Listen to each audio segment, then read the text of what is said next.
first started volunteering at the Scottish Four Nations, which is a local tournament for the nations of the UK, and from that I just grew to admire the players, to admire their strength, to admire their ability to get on the court no matter what their disability is, and to perform and play like any able-bodied athlete. And from that, as a junior coach, that I knew that was something that I really wanted to get into.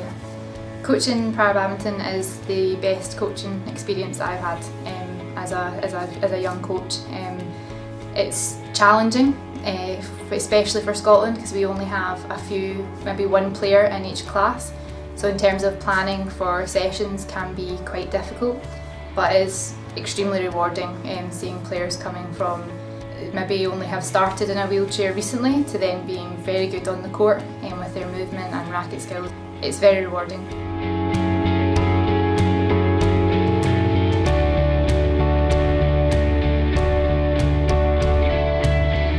The thing that excites me most about coaching, first of all, is watching the players perform to their ability, and also players putting into practice, into the court, into their matches, what we have practiced before, and seeing that improvement from the starting point to the end point and eventually the tournament, and seeing them play well. It's not necessarily about winning, but it's about playing well and performing. My coaching style, I'm very active in terms of I like to get on to the court with the players, especially in training. I feel at times it's better to be on court than just watching, as it's easier to see where players might find a movement difficult. I also like to speak to the players about certain movements, whether they feel comfortable, and if they don't, how can we change it? So I like to explore different movements for different players, as each athlete is different and each movement can be different for different disabilities.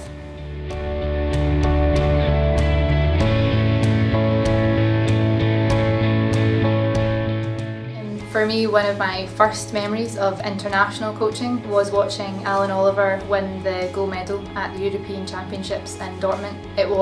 I sadly admit I cried when he won. I was so proud of him and everything that we'd achieved in that tournament, and it was my first time coaching at an international level, so that's my best memory of para badminton. With the inclusion of para badminton into the Paralympic, I have some junior players now coming in to train. They're all young players, to get them started now, so in the next 5 years or leading up to 2024 we have a strong squad ready for the Paralympics.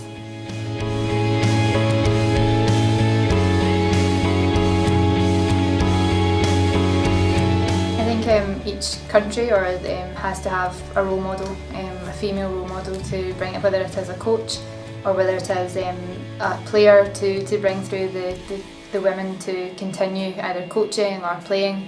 And I think that in schools especially, we need to go into schools and with these role models and say this could be you one day, especially to girls' as participation in all sports. But especially badminton for girls is very low, so we need role models out speaking, showing them what they can achieve.